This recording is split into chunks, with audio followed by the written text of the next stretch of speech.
All right, thanks. Someone will always probably need to remind me of that. And then, okay, so I want to start with kind of like a commercial announcement. I don't remember if I said anything about this at our first class, but for one thing, the teaching, this is some of the teaching I'm doing this year. First of all, this class on a biweekly basis. So there'll be a Torah study every other week at 10 a.m.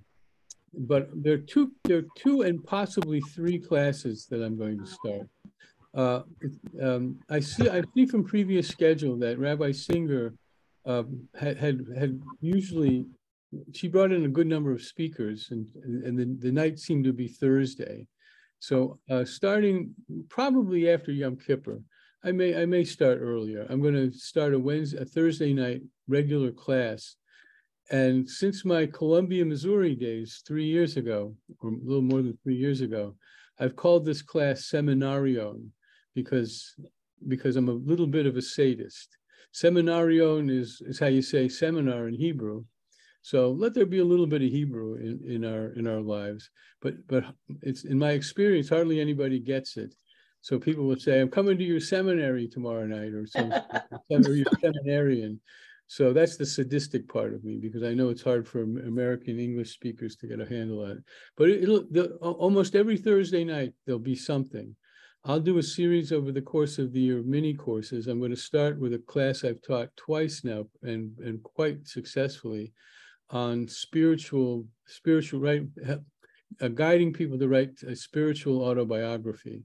And I have a curriculum for that, and it's a writing course. Unlike anything else I'll teach, people take it knowing they're going to have to write over a 6-week or so period an 800-word essay on a directed topic.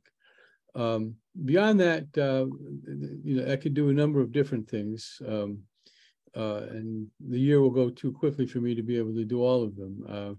I put together a short history of Israel. I've done Judaism and bioethics, theology, a couple of other kind of history sorts of things, women in the Bible, other elements of biblical things, Pirkei Avot, a number of things, and peppered in between these, I'll do what Rabbi Singer did. We'll bring in speakers of different kinds. That's Thursday night. Perhaps Sunday night, but some other day of the week, I'm going to offer an adult bar and bat mitzvah class, which will be kind of a serious introduction to Judaism class that will culminate in a service that the participants will conduct together. Everybody will give a little Devar Torah, have a part in the service. And for those who come with some Hebrew reading skills, because this is not going to involve, there won't be a Hebrew reading component in this. Carol Lee we had a knockout, drag out fight about this, because that's her method. That's her method, and I appreciate it. I really do appreciate it. But my focus is knowledge, rather than learning how to read Hebrew. And so the course of the year, we'll look at a bunch of different stuff, and what we'll look at will be different from what I'll be teaching on the Thursday night class. And then if there's a market, if people are interested, I'll identify a day of the week here at the temple where maybe we'll gather in my office and do a little study, have a little lunch. We'll make sure there's coffee.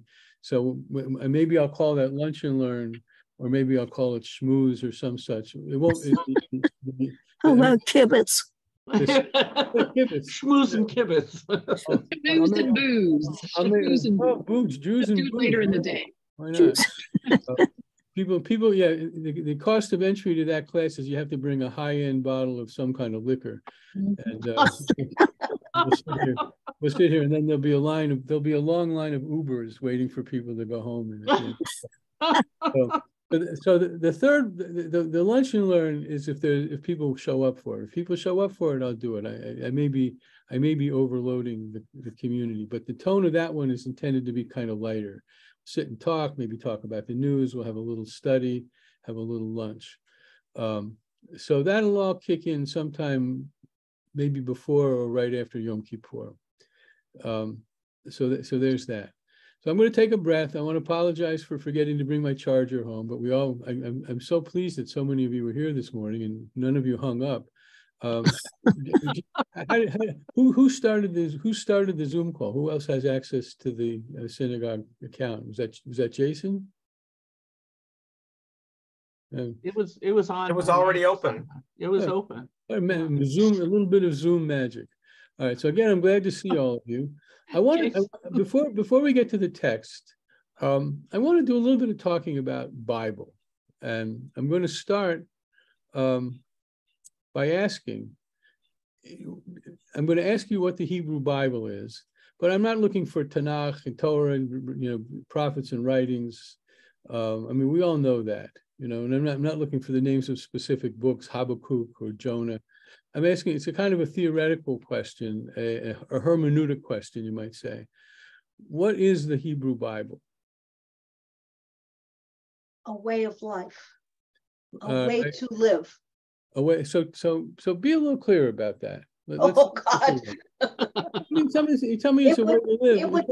You tell me it's a way to live.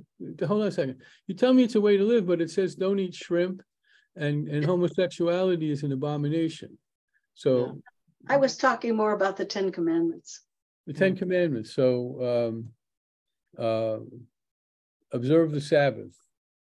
Mm-hmm. So you got the Ten Commandments: murder, adultery, don't lie like the ex-president. But maybe can we dive a little bit more deeply? I think it's a moral code. It's a moral code. That's kind of what I meant. So how is the Book of Esther a moral code? Yeah. Joan, you're Joan Schneider is muted. You seem to be saying something passionate. Well, one way to understand it that I thought was pretty useful is it contains all of those things. It contains moral codes, it contains stories, it contains traditions. So to think of it more as anthology, a collection of things that all together tell you important things about a civilization that has values that we now align to in our time. Uh-huh. Okay. To me, it's also, how we got to be where we are, how we got to be a people in diaspora, and how, it's not actual history, but sort of what are the things that people have struggled with through time that brought us to where we are. I think it's a collection of stories, of oral histories. Yeah. Okay. Stories, oral histories, how we got here, kind of a cultural base, a model for our behavior. All right, these are good things. I saw Melissa, you had a hand? Yes, and in terms of your answer about Esther showed courage, and it also kind of underscored how you never know where your place is and the moment in time that you're going to be able to do something significant on behalf of the Jewish people. Mm-hmm. So I try to look at what we learn in terms of applying some of the concepts to our own lives, both from a moral perspective and also just in terms of living a life in a way that is going to maximize your contribution. Okay. All right, Felice and then Betsy. To coattail Joan's comments, I look at it as an interpretation by redactors and taking stories from history, particularly Egyptian history, that provokes reflection and cognitive development, as well as feelings and philosophies. Cognitive development, feelings, philosophies, bits of history, snatches of history assembled by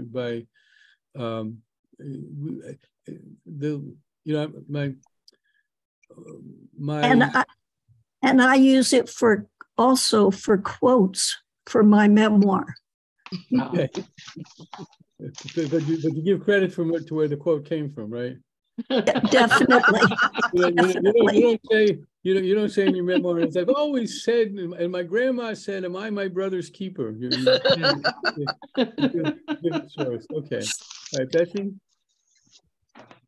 Most of what was said in terms of how we look at the Bible, but I think what I haven't heard, and forgive me if somebody did say this, is it also introduces the idea of one God, and it gives us, stories, interpretations, many conflicting views of how we should look at God and what kind of relationship we want to have with God, and who is God, and how does God play out in our world? With many names for God, even though there's one God. Confusing. Many names, many faces. Mm-hmm. Right. I have a question now. Felice said there's only one God, but in God said you shall have no other gods before me. So that doesn't mean that he's the only God. He or she is the only God. Yeah. I mean, there's it's questionable. So Sandy, before we get into the actual text study, because that deserves an answer that's more than a few words.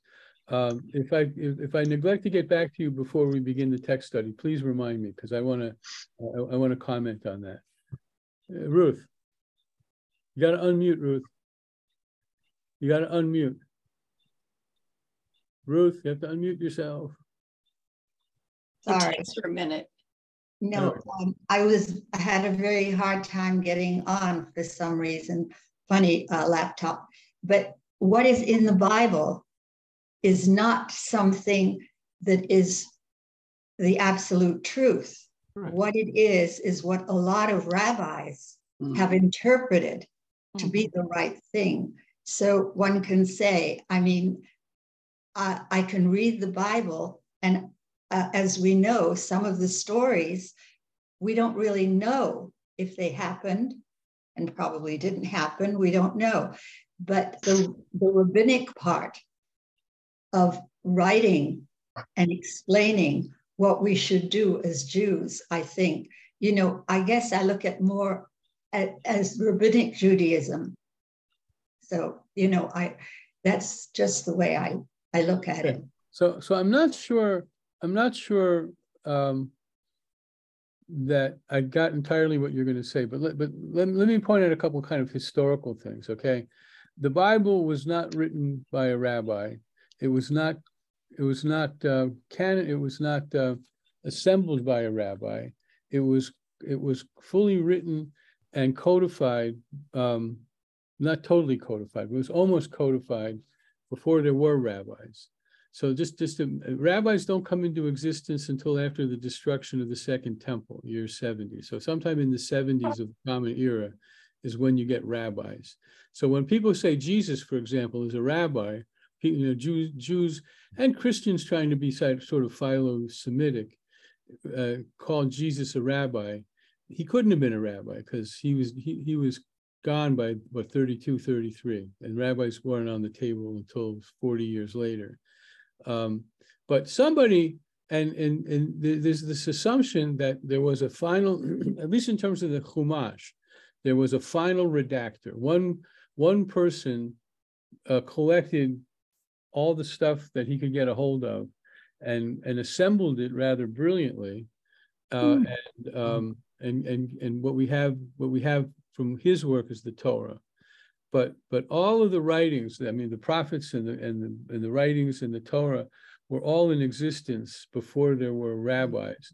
It was the council put together by Yochanan ben Zakkai, let's say in the 70s, that they put the final stamp on it. But the books were all written by that point. They decided in terms of some of those books what's in and what's out. And what's out, by the way, is that we know of, probably not everything has survived, is in this nice collection called the Apocrypha. Thank you very much. The Apocrypha, which we have, Baruch Hashem, because of the Christians. If it weren't for the Christians putting together the Old Testament and the New Testament and sandwiching the apocryphal literature in between, there's a good chance that those books would all be dust. So we owe that to our Christian brothers and sisters. Rabbi, Please, yeah. a question. Why then, in my Jewish study Bible, does it talk about the redactors in terms of, what is it, 3 letters, E, P, and J? Yes. J, E, P, and D. That's right. Oh, 4. Okay. J, E, P, and D. Well, that doesn't contradict what I said. Now I asked the question, and you guys are coming up with good points and good questions. I am going to put a halt to this in a few minutes, and we'll pursue this further in other times. But so in the early decades of the 20th century, especially in Germany, when Germany was kind of like the cultural leader in European civilization, and it was, you know, working deeply in the sciences and in literature, and there began among some scholars, not Jewish scholars, I guess they said to themselves, we're not going to buy into that God giving Moses the Torah in 40 days on top of Mount Sinai. We're too rational for that. And perhaps this preceded that discussion. It came after the discussion, but they looked into the Tanakh, I beg your pardon, the Bible, the Chumash, the 5 books, and they saw, in the early 20th century, they saw 2 dominant sources identified by the 2 dominant names of God, Yahweh and Elohim. A couple of decades go by, and a man by the name of Julius Wellhausen produced the first, most complete study up until that time as to the sources of the Hebrew Bible. And he identified 4 sources: the Yahwist source, where the word Adonai is dominant; the Elohist source, where the word Elohim is dominant; the priestly source, where the vested interests of the priests dominate. So Leviticus, for example, is the prime example, but not the only example of that. And the D source, the Deuteronomist source, and that the Deuteronomist source proceeds from the linguistic analysis of the Hebrew Bible that determines that the language and interests of the book of Deuteronomy and other kinds of things that I'm not familiar with off the top of my head are so different from the first 4 books that it represents a later tradition by a couple of centuries. And so that's a good segue back into the thing about other gods. And I'll talk for a minute about that, and then we'll jump into the text. So we sing a song every Friday night. Mi chamocha ba'elim Adonai. We've got better melodies than that, but that's the one that comes to my head. Mi chamocha ba'elim Adonai. Mi kamocha nedar ba'kodesh. Right? Mi chamocha ba'elim Adonai. And in every prayer book I've ever looked at, especially conservative and reform, that line is intentionally mistranslated, because the literal meaning of that text is, who is like you among the gods? One good translation is, who is like you among the gods that are worshipped, which gives you the impression that, you know, all these other people who worship other gods, they're dopey, but they worship them. We worship Yahweh.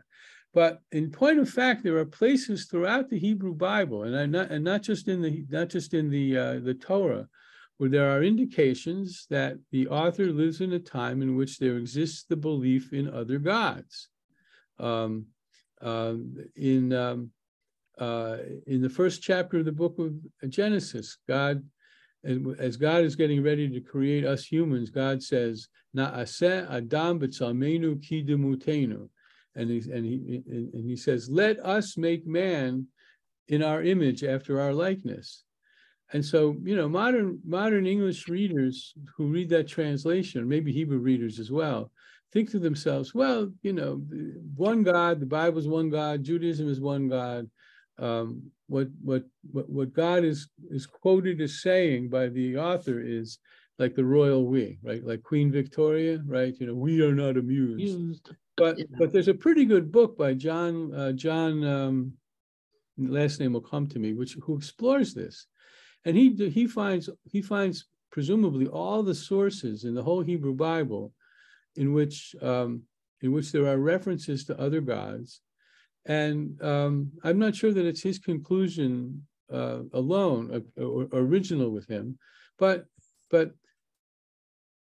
if you think of the Hebrew Bible as a collection of traditions that it has an evolutionary arc to it, then culminating with the book of Deuteronomy, then and if you start thinking about progress in any set of ideas, but it's not illegitimate to compare this to science, for instance. This may be a terrible example, but I was just reading a book that brought this up. Good medical science, not that long ago, used to be, this is probably not a great example, but never mind, I'll use it anyway. Good medical science, not that long ago, would have it that if you were ailing, what's a good thing to do to get you better? Well, let's bleed you. Let's take out some of your blood because it's got bad humors in it, and we'll get rid of the bad humors. And then the doctors will sit back and they'll say, well, why did that person die? Because the last thing a sick person needs is to have blood taken out of them. So we're better than that, right? We understand medicine better than that, and would not imagine bleeding anybody as a curative to any kind of illness. That's not true. Yeah, well, depends on the illness. It's not humors, let's put it that way. All right. So somebody a long time ago, if not a man named Abraham, then somebody like Abraham, came up with this idea that there's a centralizing, unifying force in the universe that is a superior idea to what I see around me, with people bowing down to trees and statues and all that sort of thing. And I see in the world, I see that there is this one being. But it's an evolutionary process. I mean, it's the idea of God, let's say, is still an evolutionary process. And I'm not going to go off too long on a sidebar on that, because that'll be something we talk about along the way. So that when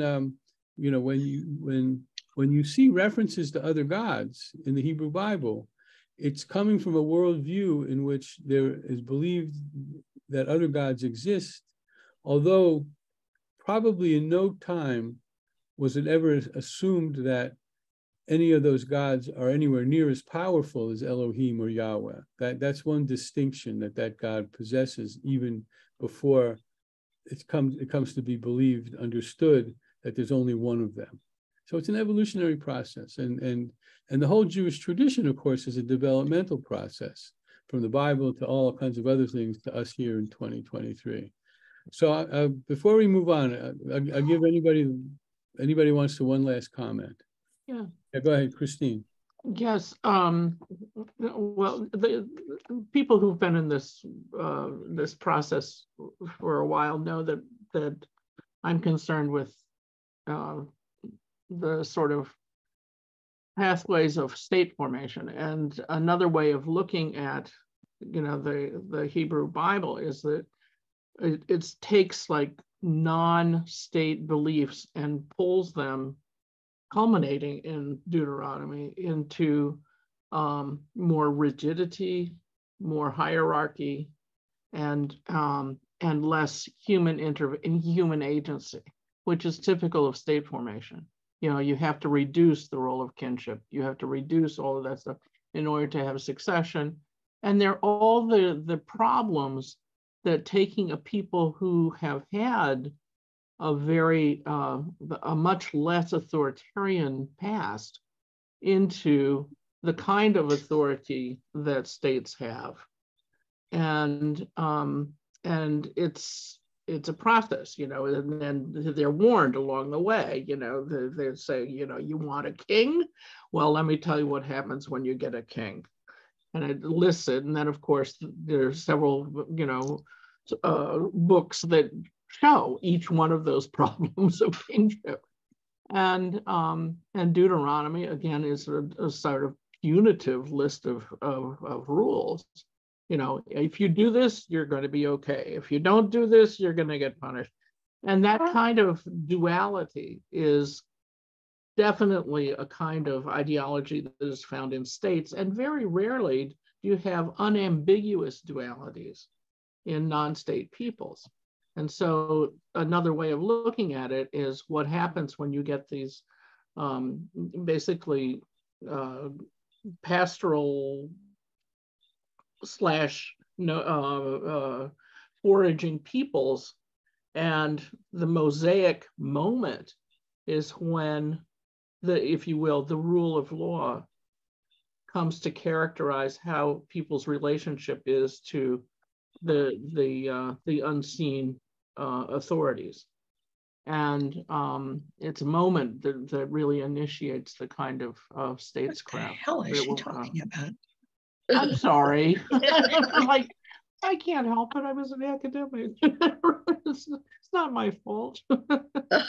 No, it's in other words, the movement from multiple gods to one being that is totally authoritative is something which you don't really see in non-state peoples. There is this proliferation, and there may be a God that's more associated with your people, and that helps craft an identity for your people. But it goes from the people to a rule of law that everyone should abide by. But what do you mean by non-state people? I mean people who don't have organized governments, who don't have kings, who don't have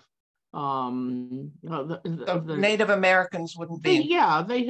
Most Native Americans, and you know, they have different kinds of leaderships or contextual leaderships, you know, the war chief and the chief. You know, there's oftentimes contextual leaders, you know, men, women, and you see a lot of that play in the beginning, you know, in the early parts of the month, and the Moses going to the mountaintop. It's literally, okay, this is the kind of guide that we're going to have for our God. And it's, I think, one of the reasons he goes ballistic when he sees people building the golden calf, because it's diametrically opposed to what he's trying to do. Interesting concept. I think what Christine is saying, let me just finish and then I understand why we want to. Sorry, Melissa.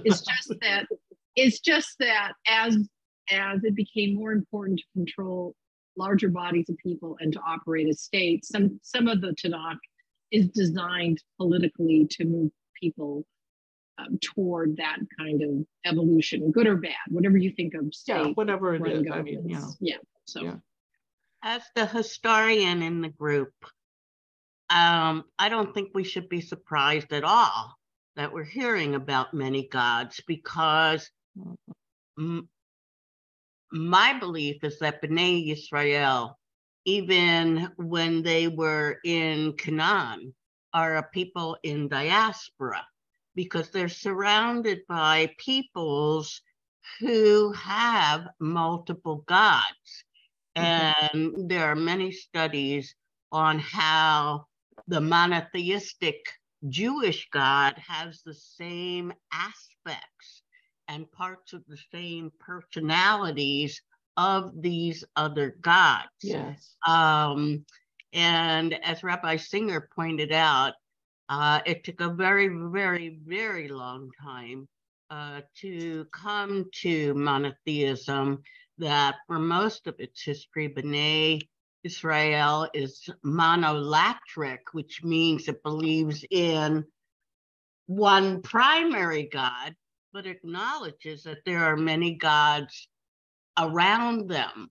The other example that I pull from this is that B'nai Israel,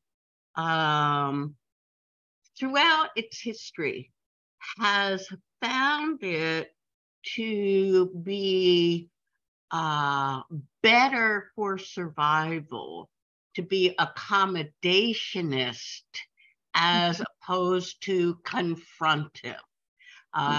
This has just come up in an article I was reading about Judah and the rape of Dinah and the reaction to the Shechemites. So we have been accused many times by our own people and our own leaders that we assimilate too easily. You certainly can see it. This is certainly a modern day phenomenon where I don't know what the percentage is of Jewish households are actually blended households. There's a Jewish member and a non-Jewish member, and they've chosen to bring up their children as Jewish. And of course, the Orthodox just rail against this intermarriage. And in various parts of the Bible, I think in Deuteronomy, intermarriage is really condemned. So there is, I mean, there are lots of different ways that the Chumash tells us, yes, there are different gods. Yes, our people were still attracted to different gods. I mean, they're on the point of crossing the Jordan and going into Canaan. And what are they doing? Oh, they're consorting with Canaanite women. They're worshiping Baal, all of this stuff. This is just part of our history. Yeah. Okay. So there's a great deal that's been said, and I'm going to make just one comment, and then we'll get into the text, and that is, Jane, I think you may be using the word accommodationist or assimilationist in a couple of different ways. So I want to be clear about something. And that is, cultures and meeting or confronting other cultures will take cultural elements. They'll share cultural elements. I mean, so when that happens in a healthy kind of way or an interesting kind of way, you get Maimonides. I mean, Maimonides is not the only example, but Maimonides is a person whose name we all recognize. And Maimonides lived at a time in the height of medieval philosophy, or actually medieval Jewish and Muslim philosophy. The Christians hadn't started doing it yet. And so Maimonides sees a guy named Al-Farabi and other medieval Muslim philosophers, and he reads them and he says, yeah, the problematic that they're suggesting, namely how you square a revealed text with science, I'm going to take that and adapt that to Judaism. And so you have a highly Neoplatonized interpretation of Judaism, and that's a healthy thing. And you get this book that's launched 1 billion dissertations. And similar. I mean, not so long ago, Hermann Cohen reinterpreted Judaism according to his reading of Kant, Immanuel Kant. Buber dealt with the existentialists and so forth. So that's one kind of accommodation. And in a free society like America, our scholars, our intellectuals, our creative people borrow heavily. So take klezmer music, for instance.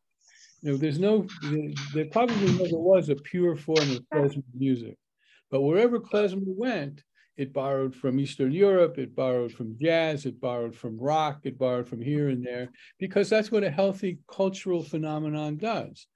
Then,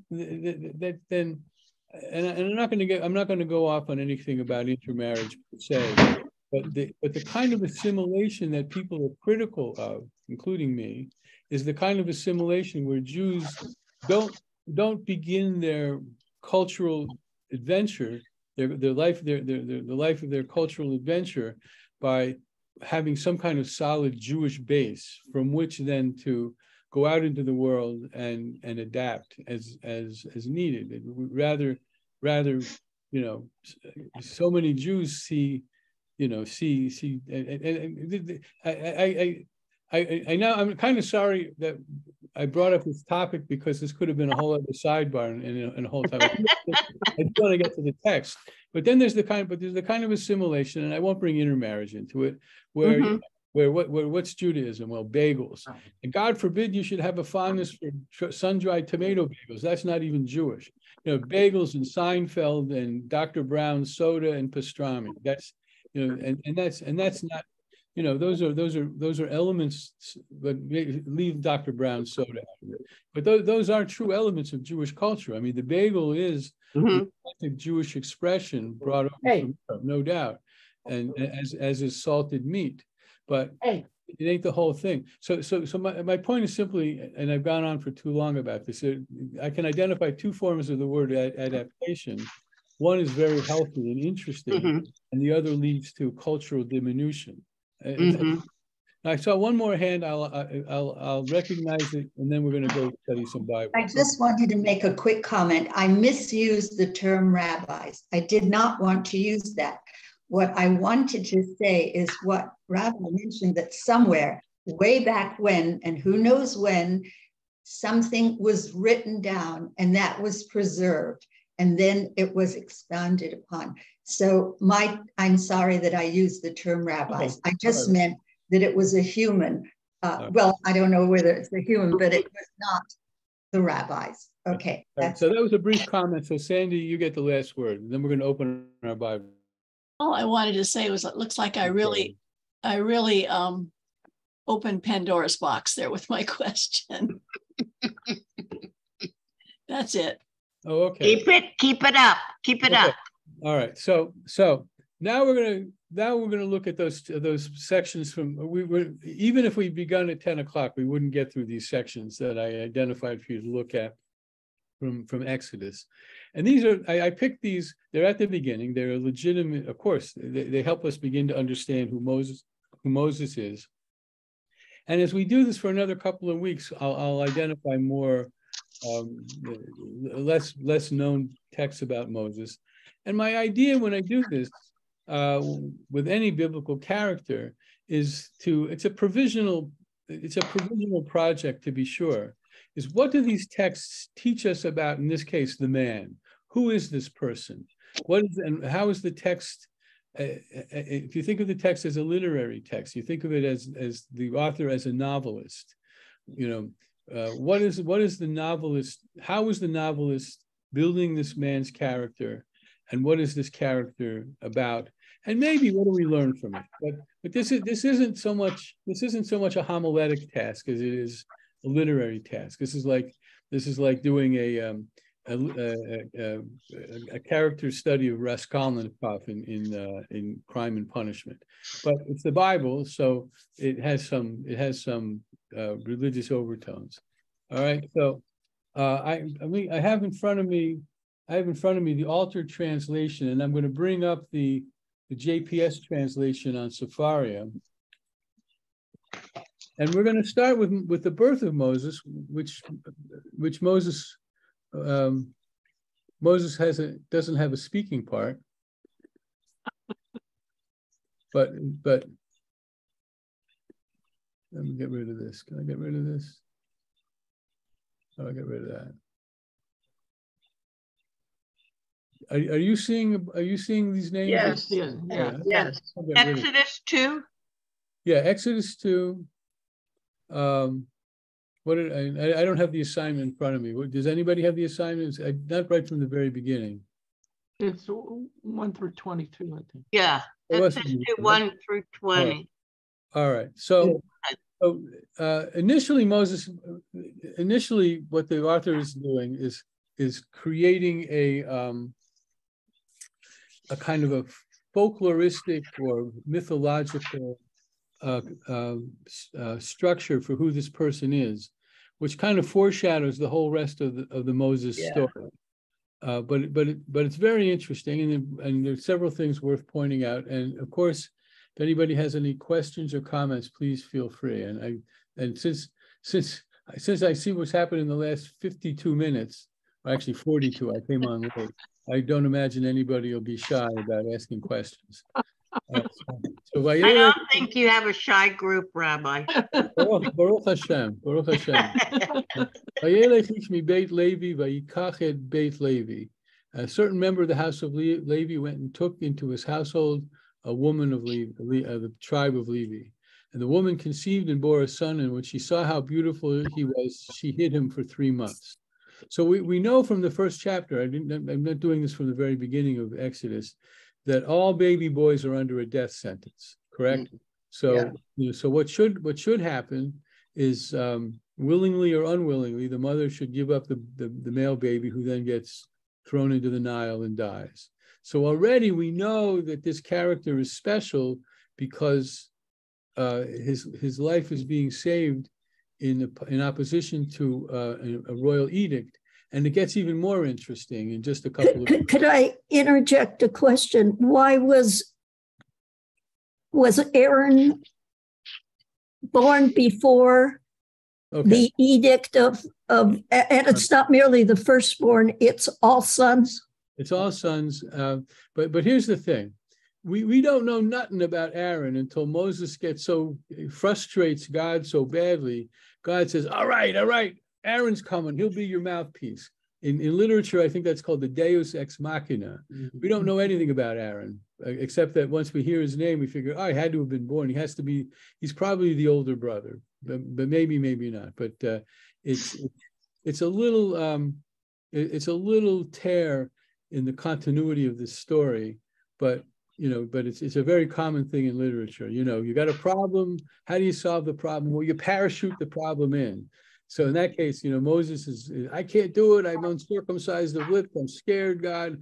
God says, all right, your brother's going to show up tomorrow and he'll be your mouthpiece. Ironically, as long as I brought it up, I don't know of any situation in the whole Moses-Aaron story where Aaron actually is Moses' mouthpiece.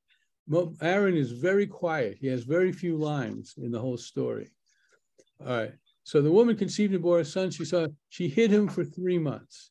Now there's an interesting midrash, and we can talk another time about how to understand midrash in a more somewhat more technical way.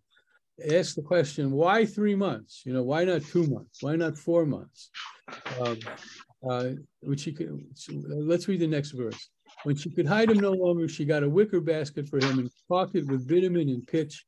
She put the child into it and placed it among the reeds by the bank of the Nile. But why 3 months? Well, the Midrash says that's about the time when a baby's cries get so loud that you can't disguise it. You can't disguise it anymore. And that's the point when Pharaoh's soldiers might be traipsing through the camp of the Israelites and find the baby and take the baby away. So what happens? Clearly, they never had a baby. What's that? I said clearly they never had a baby. Well, some would wake the dead. How about she ran out of milk? She ran out. By the way, because later she's given the baby to nurse. Miriam gets to take her back to her mother. Exactly. But she can't run out of milk. Here's another class that we could do. We could have a midrash writing class.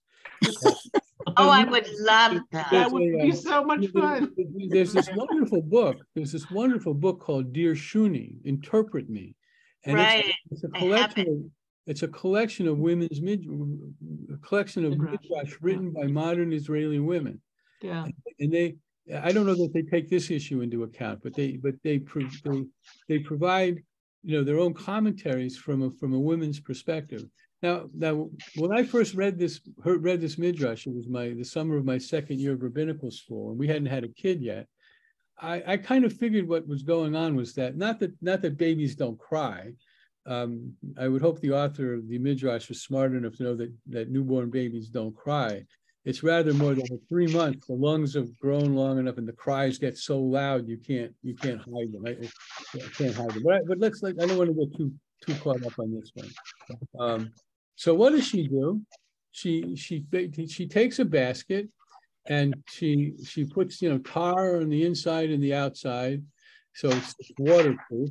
The author has that kind of, and puts it into the bank of the Nile. Now here's a giveaway if you're not already attuned to the foreshadowing of this event, the word for basket is teva.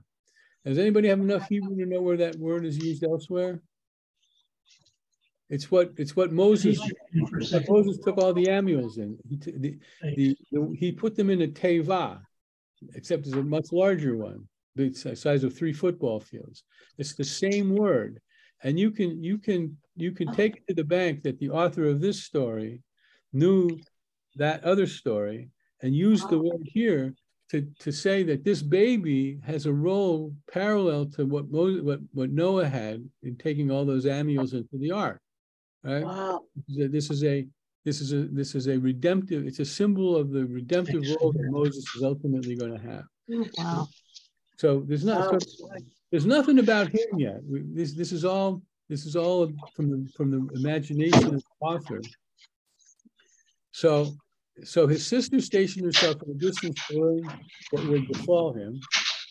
And who should come around? Well, the Pharaoh's daughter just happens to be accustomed every day or twice a week, whatever the hygiene practices in ancient Egypt were, to go down to that very spot by the Nile with her retinue, and she's about to take a bath. The daughter of Pharaoh came down to bathe in the Nile while her maidens walked along the Nile. She spied the basket among the reeds and sent her slave girl to fetch it. She wouldn't go fetch it herself, all right, but she's royalty. And when she opened it, she saw that it was a child, a boy crying. She took pity on it and said, "This must be a Hebrew child." Now, who else would put a baby into a basket? But there's a nice midrash that says, there are 2 different midrashim, both of which are phony as $3 bills in terms of the history that this story purports to portray. But one is, and I believe that this was in the original 10 Commandments movie. There's a brown blanket, and the Midrash writer imagines that there was a blanket that was characteristic of what the Israelites had, and she saw the blanket. Another one was that she saw him naked and he was circumcised, and she knew Pharaoh's daughter knew that Israelites were circumcised. Now, anybody who's a historian out there know what's wrong with that? Yes, because the Egyptians circumcised their Muslims. Well, they're not Muslims yet. Islam is. Yeah, Egyptians. But the Egyptians circumcised their kids, and so, but regardless of how the woman identifies this kid as a Hebrew, she knows it's a Hebrew. She's Pharaoh's bloody daughter, for God's sake. And what would you think what ought she to do? What ought she to do? She ought to report this to her father, and the child should have been killed. Or simply she could have gone and said goodbye to the child, but no. Right. Yeah. But no,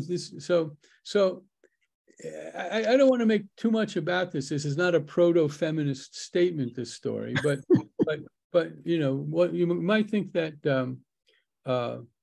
just being a woman, well, she has Rahmanis on the kid, and maybe the author sees that as a woman, as a female, as a woman's characteristic.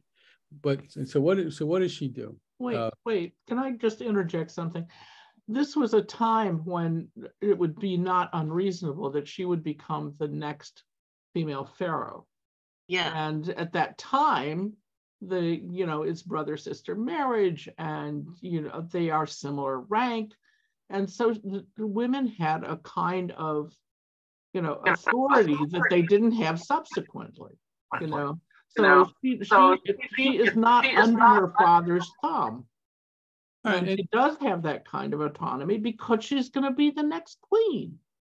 Except in this story, the next pharaoh is a man, and I don't. You may know an that. early feminist. Well, it's not feminism; it's rulership. I've always seen her as an adolescent, actually, a 13-year-old who is rebelling against her father. Well, that's interesting. I always imagined her. How do you know she's the only child? Yeah, exactly. Well, It could be any one of these things. I would All right. I would suggest Christine, though, because I am all knowing, that the author of this story may not have been aware of the female succession rules in truly, I understand that. he's writing about. I'm just trying to make, I'm being Maimonides here. I'm trying to be rational. Okay. He'd be proud of you.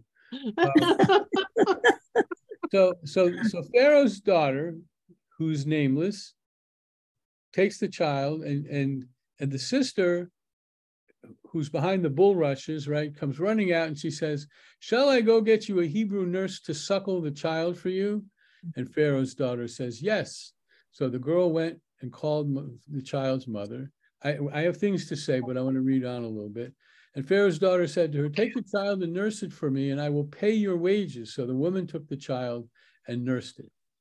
So there's all this wink, wink going on, right? The daughter comes out and says, "I just happen to know a good nursemaid for you." So there's a presumed human connection between the Egyptian princess and the sister, the older sister, and the mother shows up. And not only does the princess offer Mom the job, you can nurse, you can be the wet nurse, but not only that, twice a month there'll be a couple of bucks in your bank account. I'm going to pay you for it. So she gets to keep the kid for a finite period of time, and gets paid for it. And the three women all know exactly what's going on. Now, a couple of things. First of all, I never know entirely what to make of it. And I'd be interested. I've told this story any number of times. Can someone please mute themselves? Yeah, whoever's doing someone needs to mute in the kitchen. So please mute yourself. Somebody's moving trash cans. I mean, there's a lot of background noise for me. If everybody could mute, that would be really helpful. Yeah. Somebody's banging around. Yeah, somebody is, and it's annoying. So usually when I ask a question, I try to have a question that's kind of open-ended, but here I have a specific question. What's peculiar about this trio that conspired to save this boy's life? They're all women. They're all women. That's important. But what else? Where did some older sister come from? That's. I don't think that's mysterious, because the girls aren't being drowned. We don't know their names. They are nameless. Yeah, they're nameless. We know Miriam is Miriam, and what's Moses' mother's name? We know this later, but here they're all anonymous. They're all anonymous, and there's this conspiracy of three anonymous women to save Moses' life and launch, and since he's in a tevah, to launch a redemptive, that he's gonna have a redemptive role for his people. Now, we haven't seen him do anything yet. We're going to see him do something really quickly, really soon, but so we don't really know anything. But in terms of character development, right? Nursed by Mom, stays in the camp for a finite period of time. But those of you, it's possible. It's possible the text doesn't tell us, because the next thing we see is when the child grew up. So we don't know how old he was when he went to live with the princess. We don't know how old he is now, but it could be. I guess the number of years is not necessary, and I'll tell you what I mean in a second. But it could be as many as 4 or 5 years. I don't know about ancient nursing practices, but when you study when women preparing to nurse in my generation are advised to stop after a year or so. Otherwise, let the child wean him or herself naturally, and that could be for age 4 or so. But I don't think the author is concerned about actually him being cognizant of the environment in which he's being nursed, so much as that he's being nursed by his Israelite mother, and that contributes heavily to his identity. And I don't think we don't have to act any more, say any more than that. Of course, if he was there until he was 4, you know, he would have memories of them lighting Shabbos candles. Probably in that world, they didn't light Shabbos candles, you know. But being nursed by his biological mom until he's weaned, and only then does he go live in the palace, says something about who this character is from the inside. Was it customary to get paid? That's strange to me. Well, maybe you paid a wet nurse. I don't know anything about it, but I think I always took it that it was intended as an additional piece of Rahmanis, that this is an impoverished people, and I'm going to help. I can help this one family a little bit, but the quid pro quo is the kid doesn't stay. The kid comes back to me at a certain period of time, and he's mine. And then since the next text we're going to see is the child grew up, what happens when he's in the palace? Tell me about his life in the palace. It's a midrashic question. We have no idea. But when the child grew up, we're talking about someone who's 15 or 16, he's been more than 10 years raised in the palace. So what do we know about him from that perspective? I would like to go back just a tiny little bit. I think the 4 or 5 years he spent with his mother gave him the idea and the understanding that he was Jewish, so that when he gets to the palace and all that happens to him after, he becomes very understanding when later in the story, the Hebrew slave gets hit and he protects him. I think this is his only opportunity to understand where he really comes from. Otherwise, how would he know? If he were raised with with Pharaoh's daughter immediately, he would have no thinking about where he comes from. No understanding. Yeah, totally. So he's got that in his literally in his kishkas. Right? Yes, literally in his kishkas. But otherwise he wouldn't have it. I don't think. Just but telling him. Miriam's role, close to the Pharaoh's daughter in the palace, wouldn't that also blend with the idea that he had maybe Miriam put a bug in his ear that his we roots. don't know if Miriam was in the palace. We don't know if she's in the palace. There's no sense that Miriam accompanies her brother. Yeah. Two things. One is the Pharaoh's daughter had the right to adopt the child. So that indicates something about authority. She didn't need permission to do that. The other thing is that she's acknowledging his being adopted. It doesn't really say that he's Jewish or Hebrew, but she calls him Moses, coming from the water. Right. So it's not a hidden adoption in that sense. So what is Moses in Egyptian? Yeah, well, I was going to get to that in a second, but because I thought there was controversy about that, what the name actually means. Well, okay. There are many places in the Hebrew Bible where etymologies of names are given. And my Bible teacher, Harry Orlinsky, was fond of saying something to the effect that they're all phony as $3 bills. but they have midrashic, or let's say not midrashic, but interpretive purposes. So, and note, by the way, that Moses' mother doesn't give Moses his name. Pharaoh does. And it's in the chronology here, it's probably way out of order, but it seems that the name is being given late. So it's min hamayim mishitihu. I drew him from the water. Now, the controversy is that Moses is not an innate Hebrew word, an innate Hebrew name. It's an innate Egyptian name. She gives him an Egyptian name. I name him Joe, Frank, Louis. That's who it is. But of course, in our world, it takes on the word Moshe takes on a special category. But tell me a little bit more about he's he's with mom. He's in the palace with Grandpa Pharaoh and mom the princess, living.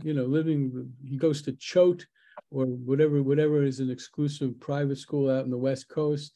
He got to Stanford and he graduated early, or UCLA, whatever, even UCR. He went to a really good school, and so he's Jewish in his kishkas and Egyptian culturally, and also, Rabbi, very, very privileged. Yes. He is the adopted son of a potential queen of Egypt. Yeah. So I see him growing up in the palace, and I see enormous Egyptian influences on him.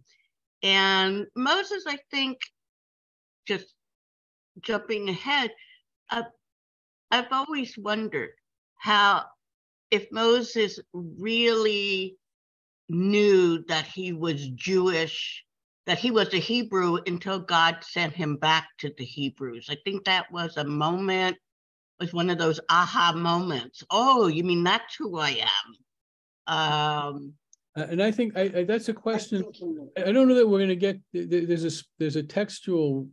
I think very soon. Actually, I think we're going to touch that question soon. But the text is ambivalent. Unfortunately, it's the text is deliciously ambivalent, and it says it's if you read it one way, it's not so much necessarily contradictory if you read it the other way, but you'll see what I mean. So he's got a name. Yeah. And then, so sometime after that, when he's grown up, he went out to. I'm sorry, I made a mistake in verse 10. I was conflating 10 and 11. So the name giving, you can see that being pretty quickly. As soon as Moses arrives to the palace, she gives him the name. I misread that. But sometime after that, when Moses had grown up, he went out to his kinsfolk, and witnessed their labors, and he saw an Egyptian beating a Hebrew, one of his kinsmen. Now, here's the problem. You might say that it's Moses's consciousness of their being his kinsman, but this is the narrator talking. This is the narrator talking in the role of a certain narrator, the omniscient narrator. The narrator knows that this is his kinsman. We don't necessarily know that he knows they're his kinsmen. One of the things that I find inspiring is that, in a way, I've always thought of this as like the inspired moment of Judaism, because he sees injustice and takes action. And that to me is like, instead of consciousness of being one of the people, not necessarily, it doesn't, in this context, it wouldn't matter. What matters is that he sees injustice and takes action to remedy it in a way that would not have ordinarily happened. So this is tikkun olam. Let's hold on to that and look at the next verse. Vayifem ko v'cho v'yar ki ein ish v'yach et hamitzri v'yitmenehu b'cho. He turned this way and that, and seeing no one about, he struck down the Egyptian and hid him in the sand. Now, I wonder if it's the intention of the author that Moses, the beauty and the problem with biblical narrative text is one and the same. It frequently lacks detail, which is the invitation to do midrash. But the lack of detail can sometimes be a tad irritating. But did he hit him and mean to kill him?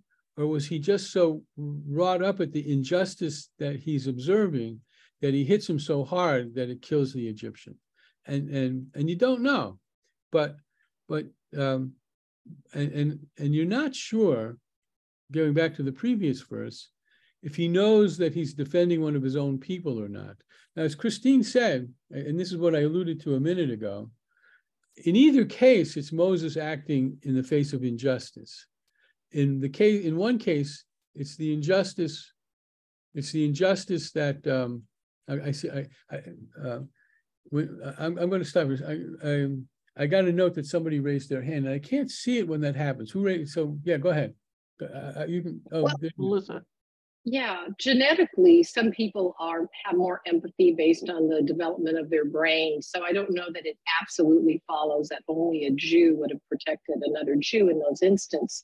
But what I did find interesting is that he looked both ways before he took action, meaning he knew whatever he was doing would not be welcome by the powers that be, but he was inclined to do it anyhow. And as we look at Moses throughout his life, the fact that he was quick to anger is something that ultimately was his demise, which goes to show that every one of our qualities have both good sides and bad sides to them, because in this case, it was good. Later, when he hit the rock, it was bad. Right. I don't think the punishment although, fit the crime. Although we're going to have a look at that story too as part of this study, and as in many texts, you'll see that it's not as clear cut what happens in that study, in that story. Is there anything in Judaism that's clear cut? I was going to ask that. Even if it starts out clear cut, by the time what would we argue about? There's pastrami on rye with brown mustard. We don't know about. I've often wondered, since we really don't know about his upbringing in the palace. I mean, we know that he had privilege, but I've often wondered if he didn't, in fact, have some kind of secondary status, like an inferiority complex, essentially, that although he was, surrounded by all this power and luxury, being an outsider, essentially, if somehow he was treated differently, because, his whole life he lacks a sense of esteem. I mean, God talks to him, he wants to leave. He doesn't step up without without help. And I think that because when he kills this Egyptian, I don't understand why he had to hide it. I mean, if he was really, part of Pharaoh's family, it wouldn't matter. He would be protected by the Pharaoh. So I wonder, he was. I often wonder about, this idea that he was so, and just, everything went his way. I don't see him like that, to tell you the truth. So Felice raised her hand. I have a response, but Felice, what did you want to say? A couple of things that although interestingly, I didn't know empathy could be genetically transferred. I would think empathy that he had could have come from his mother, or not genetically, but just by behavior, and also by the Pharaoh's daughter, who seemed to me very empathetic to his needs. So he could have learned that. It could have been learned behavior, empathy. The second thing that I wanted to sort of bring up was many times we as a group, being a minority, feel marginalized, have marginalized feelings, and have deep inside us feelings of alienation from the majority. So that's my. In terms of the. Go ahead. Joan? Yeah, I agree with whoever was saying about he was probably, and Felice said too, maybe marginalized in some way by his name, or I can see somebody saying, oh, the Pharaoh's daughter and her pet, or her, her bastard adoptee or something like that. So I do agree that he was probably, even though he enjoyed the luxuries of the court, that he probably felt like an outsider or a marginalized. About the compassion, I mean, he did spend a significant amount of his childhood with his birth mom. And, you know, I really suspect that there might be some mention in the household about the unfairness of slavery. And so I think that there's a good case to be made for compassion as something that is learned both from his adoptive mother and his birth mother.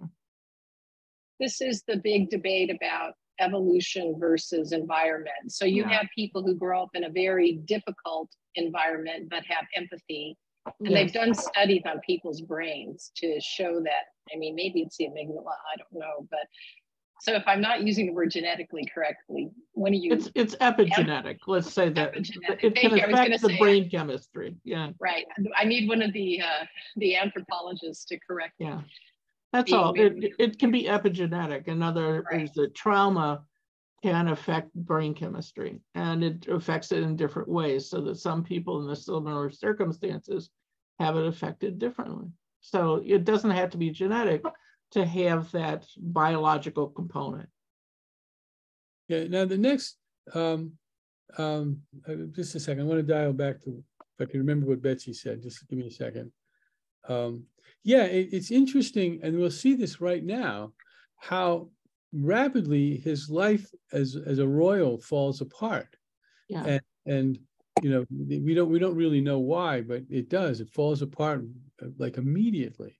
So the next day he found two Hebrews fighting. So he said to the offender, I guess he could see one guy is beating up the other guy.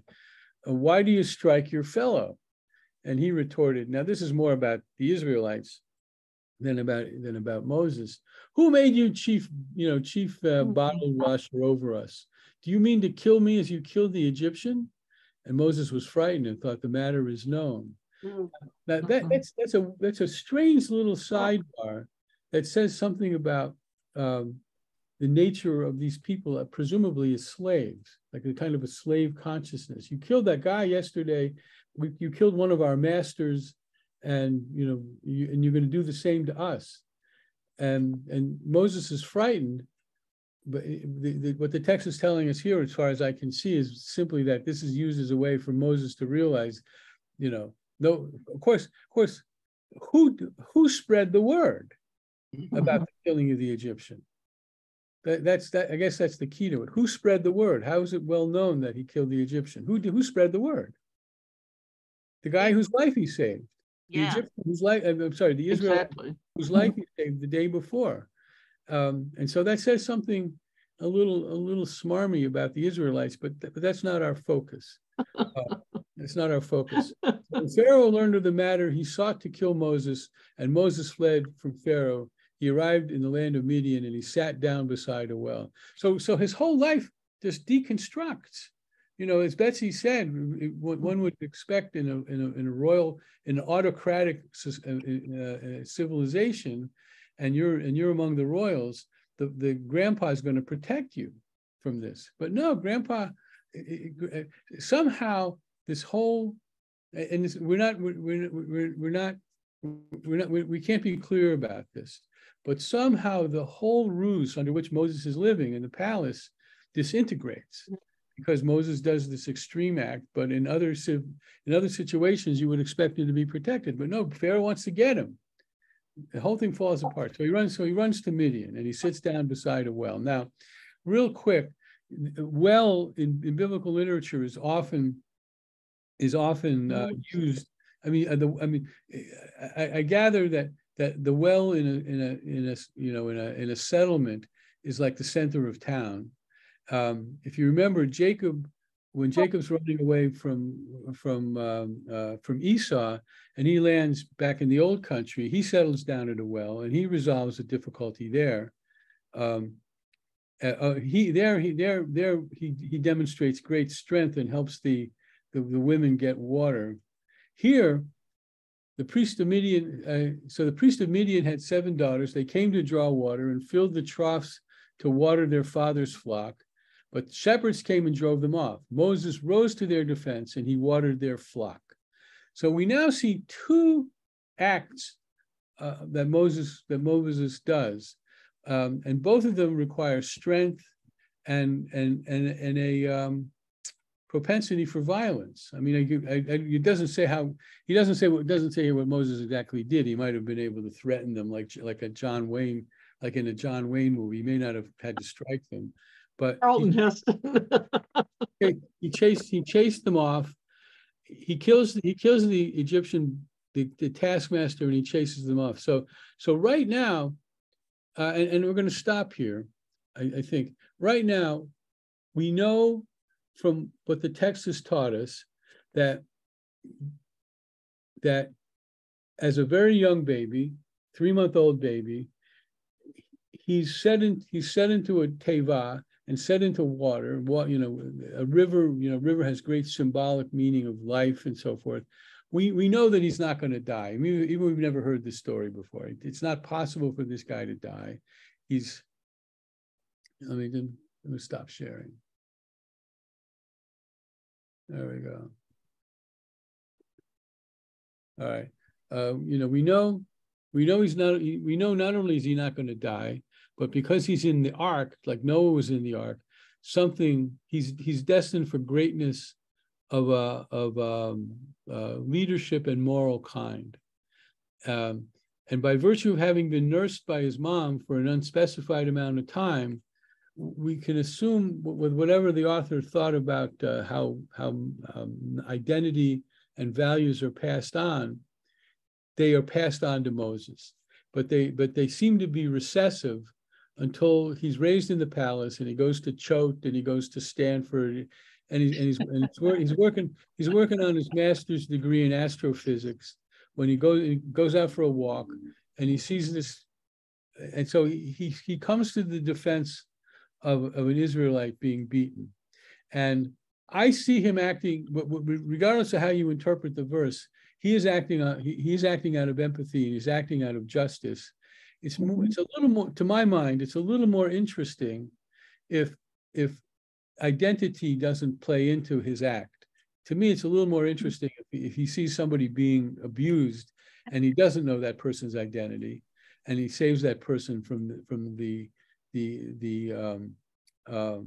injustice. Now, I'll tell you, I'm going to have the author of this text come speak to us next Shabbos, so we can ask him what he had in mind. But either way you read it, it's an act of empathy and justice. I think it's a little stronger, the universal in a particular way, but they're both. And then he lands, and then his whole life falls apart, and he's scared. So he sees this impetuous act of defense, of violence, but we also see his fear. He has to run away, and now he rescues these damsels at the well, and this all ends up we'll see next time that it ends up for the good. He gets married, has a kid, and it leads to the burning bush, in interesting kinds of ways, and he becomes a shepherd, right? He doesn't get to use his Stanford degree. He has to become a shepherd. Because he wasn't a legacy admit. So that basic education at Choate has never hurt him. Yeah. So that's the character we know right now. And I will say, even though we've used the word empathy, and I think it's worthy of utilizing, there's a midrash that I'll bring up next time that emphasizes the empathic part of Moses's personality. Because right now, all we really know that we don't yet see him as qualified to be a leader. He's a tough guy. Right? He's a tough guy. He also has anger issues as well. Maybe so. Maybe so. Christine?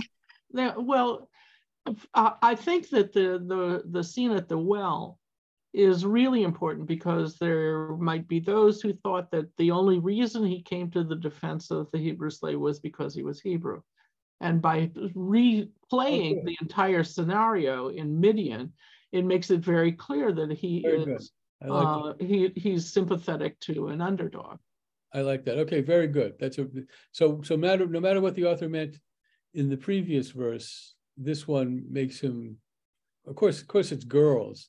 He's an 18-year-old guy. Hey, you know, He's just hustling. Exactly. He's he's just been in the hustling. frickin' desert for a while. But, Hey, Rabbi, it's a very good point. Yes.